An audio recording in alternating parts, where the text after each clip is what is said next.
ایسے شخص کے کہے میں نہ آ جانا جو بہت قسمیں کھانے والا ہے، ذلیل ہے،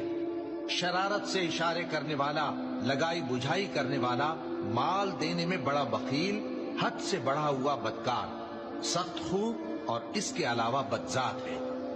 اس سبب سے کہ مال اور بیٹے رکھتا ہے، جب اس کو ہماری آیتیں پڑھ کر سنائی جاتی ہیں تو کہتا ہے کہ یہ اگلے لوگوں کے افسانے ہیں، ہم عنقریب اس کی اونچی ناک پر داغ لگائیں گے۔ ہم نے ان لوگوں کی اسی طرح آزمائش کی ہے جس طرح باغ والوں کی آزمائش کی تھی، جب انہوں نے قسمیں کھا کھا کر کہا کہ صبح ہوتے ہوتے ہم اس کا میوہ توڑ لیں گے، اور انشاءاللہ نہ کہا،